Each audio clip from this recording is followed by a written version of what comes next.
मनुष्य का हर कर्म यज्ञार्थ हो सकता है, यह भगवान कहना चाहते हैं।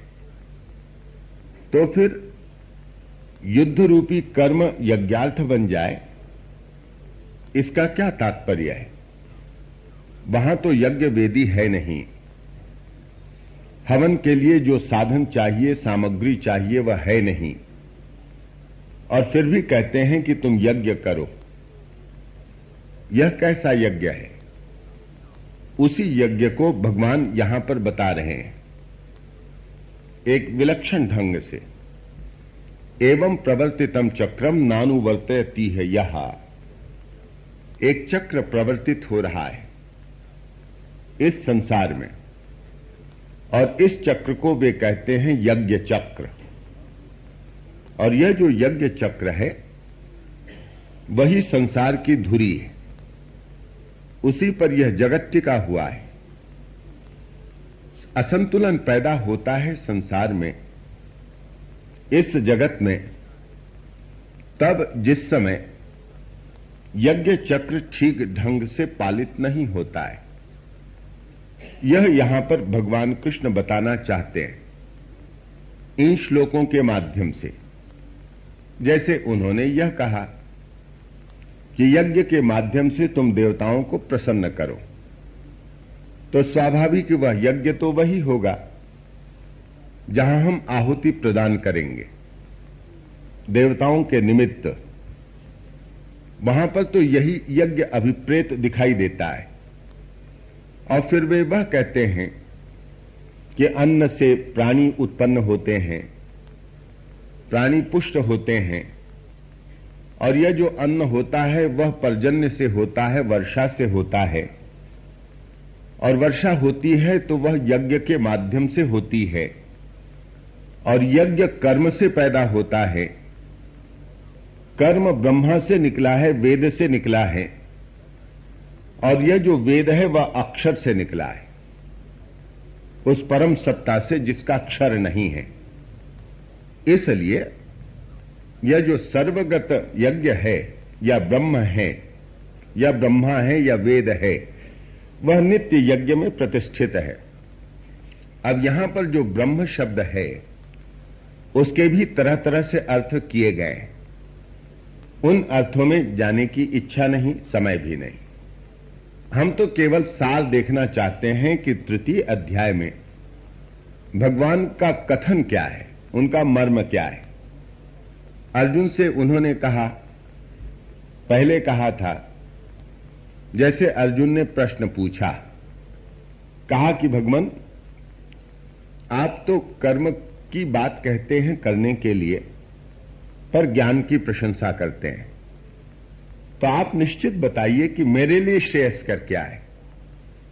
तो भगवान बताना चाहते हैं कि तेरे लिए क्या श्रेयस्कर है, पर उसको बताने के साथ साथ यह भी बता देते हैं कि इसके पीछे का तत्वज्ञान क्या है। यदि यज्ञ का तत्वज्ञान न मालूम हो तब तो यज्ञ करने से कोई विशेष फल मिलेगा नहीं।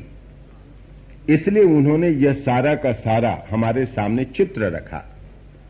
तो यह ठीक है कि संसार में यज्ञ चक्र चला है, आदान प्रदान ही इस विश्व का नियम है। जैसे मेघ है, मेघ हमें जल प्रदान करते हैं, लेते हैं सागर से, सागर से लेकर के हमें देते भी हैं। आदान और प्रदान का क्रम पूरा हो रहा है। सागर से मेघ ने जल लिया और वर्षा करके हमें जल दिया। वही जल नदियों में बहता है और फिर सागर में चला जाता है। सागर नदियों से जल ले रहा है और भाप के रूप में, मेघ के रूप में उसी जल को ऊपर देता है, और उसके पश्चात वह वापस दे देता है धरती को, नदी को वापस कर देता है। यह क्रम चला हुआ है, कहीं पर भी इस क्रम में खंड नहीं है, टूट नहीं है। इसी प्रकार हम देखते हैं एक सामान्य सा बीज है, हम उसको बो देते हैं, वह जल लेता है पृथ्वी से, वायु लेता है और एक वृक्ष के रूप में परिणत होता है। और क्या देता है? असंख्य बीज देता है, फल देता है, फूल प्रदान करता है, मानो लेता है और देता है। यह यज्ञ चक्र है जहां पर आदान और प्रदान की पूरी प्रक्रिया बनी हुई है। एक सामान्य पशु है, उसने पृथ्वी से आहार ग्रहण किया, वायु ग्रहण की, जल लेता है और मरने के बाद अपने शरीर का दान करता है। उसके चमड़े से कितनी चीजें बनती हैं, हड्डी से खाद बनती है। तो उसने भी लिया और उसने भी दिया। प्राणियों में एक मनुष्य ही ऐसा है जो केवल लेता है, देता नहीं है। आप यह देखिएगा कि मनुष्य के साथ विडंबना यह है, अपने को वह परम बौद्धिक मानता है और इसीलिए शायद देने में विश्वास नहीं करता। प्रकृति से केवल लेता ही लेता है। भगवान कृष्ण वहीं पर संकेत हमें करते हैं कि यह जो मनुष्य देता नहीं है, तो वह दे परमात्मा से वेद निकले, जो क्रम यहां पर बताया गया। परमात्मा से वेद निकले। यस्य निश्वसितम वेदाः, यस्य निश्वसितम वेदाः, जिनके निश्वास से ये वेद निकले हैं। तो परमात्मा से वेद निकले हैं। वेदों ने हमें कर्म दिया, यज्ञ दिया। कर्म से ये यज्ञ निकले। यज्ञ करने से पर्जन्य हुआ, वृष्टि हुई, वृष्टि से अन्न हुआ, अन्न खाने से प्राणी पुष्ट हुए। यहां तक तो सब क्रम है। और मनुष्येतर प्राणी मृत्यु के पश्चात देते हैं, जैसा मैंने कहा, पर मनुष्य के साथ देने का क्रम नहीं है। तो परमात्मा से यह जो सारा निकला है, अब एक कड़ी बाकी है कि यह जो मनुष्य है परमात्मा से यदि जुड़ जाए तो चक्र पूरा हो जाता है। तो यह कैसे जुड़े? तीसरे अध्याय में यही जोड़ने का सूत्र दिया है कि इस सारे क्रम में केवल एक ही कड़ी बाकी है, और वह कड़ी है जिसके माध्यम से यह मनुष्य परमात्मा से जुड़ेगा। तो फिर वह चक्र पूरा हो जाएगा। परमात्मा से वेद, वेद से कर्म, कर्म से यज्ञ, यज्ञ से वर्षा, वर्षा से अन्न, अन्न से मनुष्य, और मनुष्य जुड़ गया परमात्मा से। यह चक्र चले, इसके लिए यहां पर हमारे सामने तत्व रखा जा रहा है।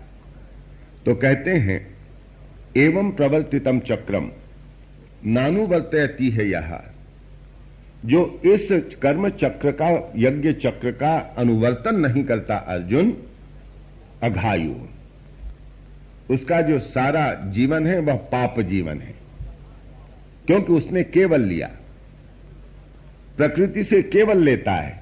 इंद्रियारामो, वह इंद्रियों में ही रमने वाला है। मोघम पार्थ से जीवती, उसके जीने का कोई मतलब नहीं है। पर जो लोग, जो व्यक्ति, जो मनुष्य अपने को ईश्वर से जोड़ लेता है, मानो वह यज्ञ चक्र को पूरा कर रहा है, और जो ईश्वर का यह जो सुंदर कार्य है, उसकी जो संरचना है, उस संरचना की पूर्ति कर रहा है। यह भगवान यहां पर दर्शाते हैं यज्ञ के माध्यम से। अब मनुष्य किस प्रकार से प्रकृति को असंतुलित कर रहा है, इसका उदाहरण आज देने की आवश्यकता नहीं है। प्राचीन काल में हमारे यहां यज्ञ की परंपरा थी। यज्ञ के माध्यम से हम देवताओं को संतुष्ट करते थे। ये जो देवता हैं, ये प्रकृति की शक्ति के रूप में हमारे समक्ष आते हैं। जैसे प्रभंजन, वायु, मरुत। तो मरुत के पीछे जो शक्ति, अधिष्ठाता देवता, मरुत एक शक्ति है, वायु एक शक्ति है, जल एक शक्ति है, वर्षा, पर्जन्य, वरुण उसके अधिष्ठाता देवता। इसी प्रकार प्रकृति की ये जो शक्तियां हैं, इन शक्तियों के पीछे हमने अधिष्ठाता देवता को देखा और क्या किया उनको प्रसन्न करने के लिए धीरे धीरे यज्ञ की विधि आविष्कृत की। अब हम उस चर्चा में जाना नहीं चाहते कि वेदों में कैसे उस विधि पर प्रकाश डाला गया है, कि मनुष्य ने देवताओं की कल्पना कैसे की, उसके पश्चात उसने यज्ञ की धारणा कैसे लाकर के रखी, और फिर वह देवताओं के साथ कैसे जुड़ने में समर्थ हुआ। यह अपने आप में एक बहुत रोचक गाथा है।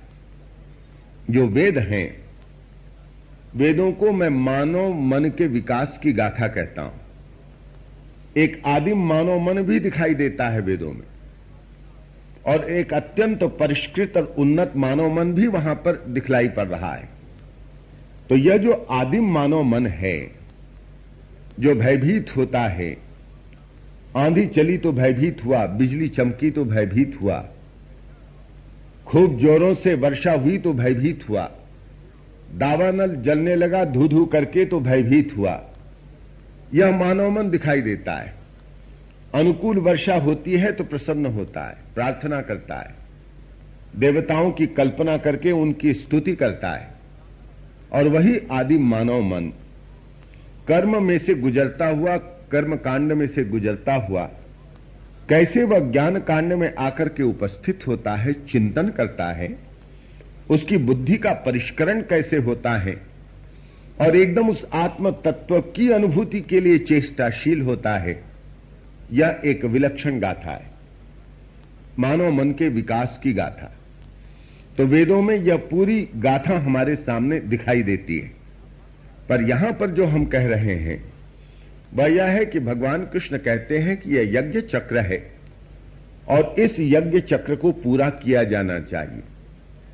तो मैं यह कह रहा था कि आज जो असंतुलन है प्रकृति में, किसके कारण?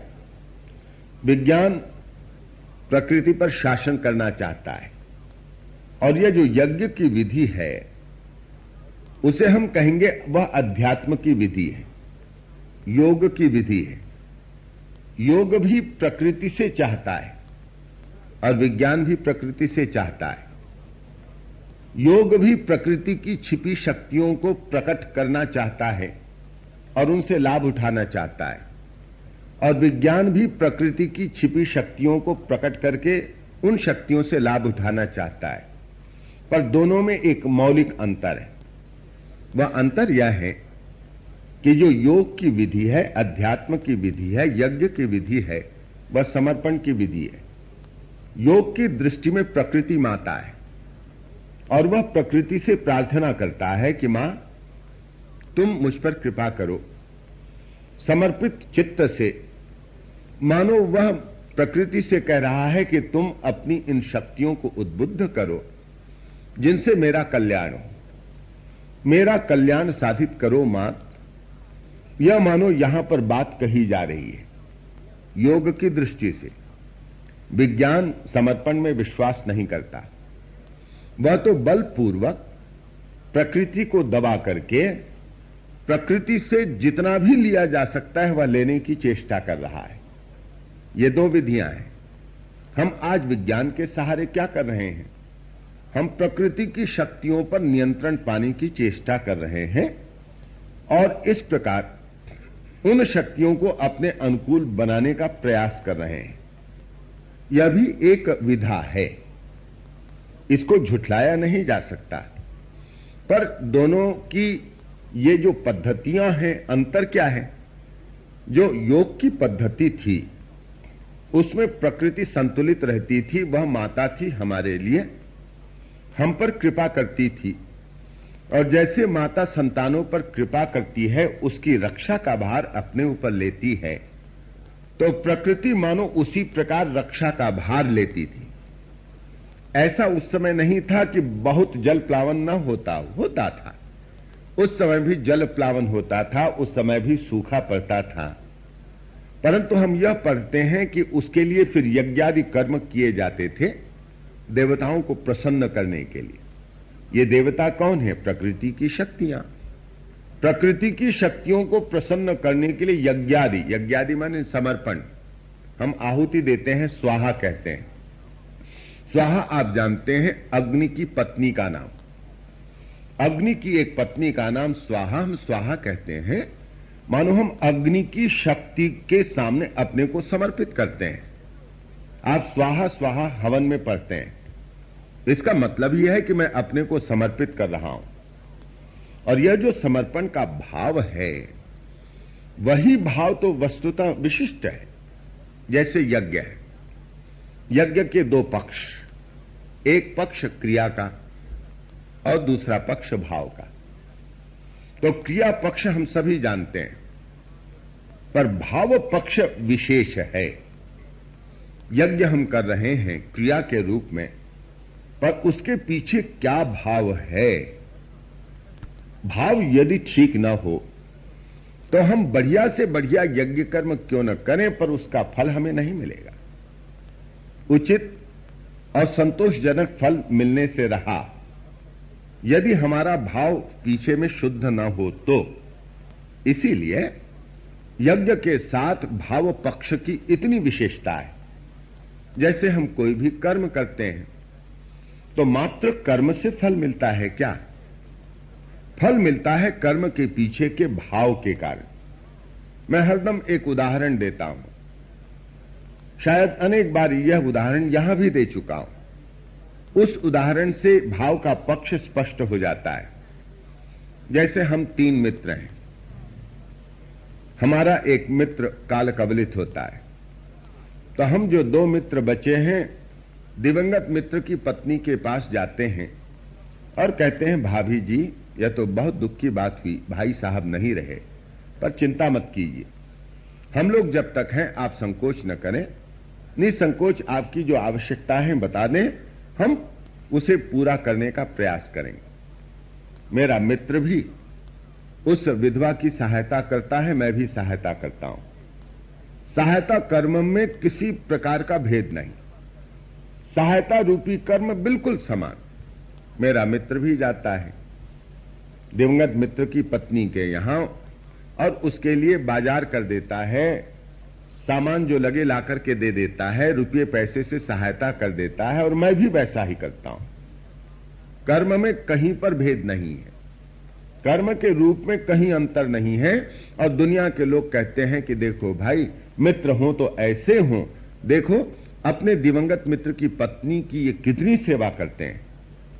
ठीक है, दोनों के कर्म समान, पर मेरा मित्र जो जाता है उस विधवा के पास शुद्ध भाव लेकर के, केवल सेवा का भाव लेकर के, और मेरे मन में अशुद्ध भावना है, वासनात्मक भावना है, और मैं उस अशुद्ध भावना के साथ उसकी सेवा करता हूं। क्या दोनों को समान फल मिलेगा? बिल्कुल नहीं, दोनों को विपरीत फल मिलेंगे। यह कर्म का सिद्धांत, यज्ञ का सिद्धांत। तो मात्र यज्ञ करने से, क्रिया करने से हमें फल मिल जाए ऐसी बात नहीं है, उसके पीछे भाव क्या है। तो यहां पर यही कहा जा रहा है कि यह जो यज्ञ चक्र है, इस यज्ञ चक्र को पुष्ट करना चाहिए। और यह भावना कितनी महती थी। पहले तो घर के भीतर में हमने देखा यह भावना। अब हमारी माता जी कोई विशेष पढ़ी लिखी तो थी नहीं, परंतु हम यह देखते थे, जैसे रसोई पकी, किसी ने खाना चाहा तो फट से निकालेंगे जो भी रसोई बनी है, भात बना है, रोटी बनी है, तरकारी बनी, दाल एक साथ सान लिया और 5 बड़े बड़े गोले बना दिए। पहले तो एक गोला तो अग्नि को समर्पित किया, फिर 5 गोले बना करके रख दिया और खाना दिया। एक दिन हमें बहुत भूख लगी थी, हमने कहा मां जल्दी से खाना दो। ठीक है बेटा, पक ही रहा है। नहीं, बहुत भूख लगी है। झटपट यही किया, पहले अग्नि को समर्पित किया और फिर उसके पश्चात समर्पित करके यूं प्रणाम कर लिया और फिर 5 गोले बना करके रख दिए। हमने कहा यह क्या कर रही हो? देखो बेटा, अग्नि देवता है, रसोई हमारी पकती है, तो इसलिए हमारा यह कर्तव्य हो जाता है कि हम अग्नि देवता को भोग दे दें, निवेदित कर दें और प्रसाद के रूप में ग्रहण करें। और ये 5, अरे घर में कुत्ता है, घर में बिल्ली है, कौवे हैं, पक्षी हैं, गौ है, इनके निमित्त अब ये जो 5 गोले माने पंच महायज्ञ के प्रतीक होंगे, या तो बाद में जब हमने गीता को समझने की बुद्धि प्राप्त की और जब पढ़ा, तब फिर उसके बाद मालूम पड़ा कि एक गृहस्थ पंच महायज्ञ रोज करता था। यह हमारे यहां की प्रथा, यह पंच महायज्ञ करने की प्रथा। जैसे 5 प्रकार के ऋण कहे गए हैं, आप जानते हैं। एक तो गुरु का ऋण होता है, एक तो पिता का ऋण होता है, देवता का ऋण होता है, भूतों का ऋण होता है और मनुष्यों का ऋण होता है। और इन ऋणों से उऋण होने के लिए ये 5 प्रकार के यज्ञ बताए गए हैं। ये पंच महायज्ञ कहलाते हैं। जैसे ब्रह्म यज्ञ या ऋषि यज्ञ, स्वाध्याय, पठन पाठन, इसके माध्यम से गुरु के प्रति जो ऋण है उससे हम उऋण होते हैं। वैसे ही पिता ने हमें जन्म दिया और जो हम तर्पण इत्यादि की क्रिया करते हैं उससे हम पितृ ऋण से उऋण होते हैं, उसको पितृयज्ञ कहा जाता है। तीसरा है जहां पर हम देव यज्ञ करते हैं, देवता हैं, उनके निमित्त हम मानो अग्निहोत्रादि कर्म करते हैं। पहले थे, आजकल तो बिल्कुल ही प्रचलित नहीं है। हम देवता के निमित्त जो भोग प्रदान करते हैं उसको ही आप यज्ञ समझ लीजिए। वह मानो देवता के प्रति हमारा जो ऋण है, यह देव जो हमें वर्षा प्रदान करता है, या जो वायु बहती है, अग्नि जो हमारे लिए इतनी प्रकार की सुविधाएं मुहैया करती हैं, तो इनसे उऋण होने के लिए देव यज्ञ है। और फिर ये जो भूत हैं, यह जो प्राणी हैं, हमारे घर कुत्ता है जो हमारी रखवाली करता है, बिल्ली है जो चूहों को खा करके हमारे अनाज की रक्षा करती है, तो गौवें हैं हमारे लिए दूध मुहैया करती हैं, इनकी सेवा, यह भूत यज्ञ कहलाता है। यह मानो भूत जो ऋण है उस ऋण से उऋण होना। और 5वां है जो मनुष्य ऋण कहलाता है। और इससे हम उऋण कैसे होते हैं? अतिथि आ गए भोजन के समय पर, उनका सत्कार कर दिया तो मानो उस ऋण से उऋण हुए। ये पंच महायज्ञ हैं जो नित्य करणीय है, ऐसा कहा गया है। तो माता जी ने हमारे यहां उसके माध्यम से दिखा दिया अपना सामान्य का। हमने कहा क्यों ऐसा करती हो? पर भाव जानती नहीं थी मैं कि इसके पीछे का तत्व क्या है, पर इतना ही कहा कि अग्नि देवता हमारे लिए रसोई पका देते हैं तो हम आहुति दे करके मानो उससे उऋण होना चाहते हैं। यह भाव, समर्पण का भाव, ग्रेटफुलनेस, जिसको हम कहेंगे कृतज्ञता का भाव। आज कृतज्ञता का भाव है ही नहीं, असंतुलन इसीलिए है। मनुष्य मान लीजिए कि आप किसी की बहुत सहायता करें, वह कृतज्ञ नहीं होता है, अनग्रेटफुल होता है, तो आपको चोट लगती है। मनुष्य में यह कृतज्ञता का भाव नष्ट होता जा रहा है। एक सामान्य सा पशु भी कितना कृतज्ञ होता है। आप एक कुत्ते को एक बार थोड़ा खिला दीजिए, वह आपके पास आएगा, अपनी पूंछ हिलाएगा, कितनी कृतज्ञता दिखाएगा। आप पर यदि कोई किसी प्रकार का संकट आता है तो आपने चूंकि उसे एक रोटी का टुकड़ा दिया है, अपनी जान को जोखिम में डाल करके आपको बचाने की चेष्टा करेगा। एक सामान्य कुत्ता यह करता है, पर मनुष्य नहीं करता है। इसीलिए यहां पर यह कहा है कि यह जो यज्ञ है अर्जुन, तो यज्ञ का इसलिए तेरे समक्ष वर्णन कर रहा हूं कि ये यज्ञ चक्र है और इस यज्ञ चक्र को पूरा करना चाहिए। और जो यज्ञ चक्र को पूरा नहीं करता है वह क्या करता है? अघायु इंद्रियाराम मोघम पार्थ स जीवती। अरे उसकी आयु क्या है, उसका जीवन क्या है? पाप का जीवन है। और वह क्या खाता है? पाप को ही खाता है। इंद्रियाराम, इंद्रियों में रमने वाला है, वह केवल बस इंद्रियाराम, और कुछ नहीं है उसके पास। और मोघम पार्थ स जीवती, अरे पार्थ उसका जीना ही वृथा है, यह कहा। तो यज्ञ चक्र की अनिवार्यता बताई। और फिर उसके पश्चात अर्जुन के मन में प्रश्न उठता है कि यह यज्ञ चक्र जो है सबके लिए अनिवार्य, मनुष्य को यह करना ही चाहिए। भगवान कहते हैं हां करना चाहिए, पर देखो एक कोटि के व्यक्ति हैं, उन पर यह अनिवार्यता नहीं लगती है। कि भाई कौन सी कोटि के व्यक्ति हैं वे जिन पर अनिवार्यता नहीं है यज्ञ चक्र को पूरा करने की? तो कहते हैं यस्तु आत्मरतिरेव स्यात् आत्मतृप्तश्च मानवः आत्मन्येव च संतुष्टः तस्य कार्यम न विद्यते। ये जो 2 श्लोक आते हैं, नैव तस्य कृतेनार्थो न कृतेनेह कश्चन न चास्य सर्वभूतेषु कश्चित अर्थ विपाश्य। उसके पश्चात जो 2 श्लोक हैं वहां पर यह कहा गया कि देख ये जो लोग हैं ज्ञानी जन जो रमे हुए हैं, आत्मा में रमे हैं, तो ठीक है। ऐसे जो आत्म तृप्त हैं, आत्मा राम हैं, आत्मा में ही संतुष्ट हैं, ऐसे जो व्यक्ति हैं, नैव तस्य कृतेनार्थो, उनके करने का भी कोई मतलब नहीं, नहीं करने का भी कोई मतलब नहीं। और संसार में कोई ऐसा प्राणी नहीं है जिसके प्रति वे ऋणानुबंध से पीड़ित हों या जिन पर किसी का ऋण हो, क्योंकि आत्मा का दर्शन एक बार कर लिया, आत्म साक्षात करने के पश्चात उनकी जो स्थिति है, वे जो जीवन मुक्त होकर के विचरण कर रहे हैं, उन पर किसी प्रकार की बाध्यता नहीं है। निस्त्रैगुण्यो पथि विचरता को निषेधा, जो निस्त्रैगुण्य हो गया है, तीनों गुणों से परे चला गया है, उस पर क्या विधि क्या निषेध, यह उस पर नहीं लगता है, परंतु बाकी सबके लिए अनिवार्यता है। अर्जुन तस्मात् असक्तः सततम कार्यम कर्म समाचर, तस्मात् शब्द यही पकड़ है। तस्मात् माने इसलिए, इसलिए माने किस लिए, चूंकि तू अभी आत्मा राम नहीं है, तू आत्मा में संतुष्ट नहीं है, तू आत्म तृप्त नहीं है, तेरा लेना देना संसार में बना हुआ है, तू दूसरों के ऊपर आधारित है, इसलिए अर्जुन तेरे लिए सतत कार्य करना चाहिए। सततम कर्म कार्यम कर्म, जो तेरा कार्य माने करणीय कर्तव्य कर्म, जो तेरा कर्तव्य कर्म है वह तुझे करना चाहिए। तो जब तक मैं उस जीवन मुक्ति की अवस्था को नहीं पा लेता, तब तक भगवान क्या कहते हैं, कर्म करो और यज्ञ भाव से कर्म करो। असक्तो ही याचरण कर्मो परमाप्नोति पुरुषः, और असक्त होकर के, निरासक्त होकर के, अनासक्त होकर के जब मनुष्य आचरण करता है तो परमाप्नोति पुरुषः, उस परम पुरुष को पा लेता है। तब गीता में आप यह अनासक्ति अनासक्ति बारंबार सुनेंगे। कभी कभी तो बोरिंग लगता है, बहुत ऊब है, ये क्या अनासक्ति का भाव है, कैसे मनुष्य अनासक्त हो सकता है।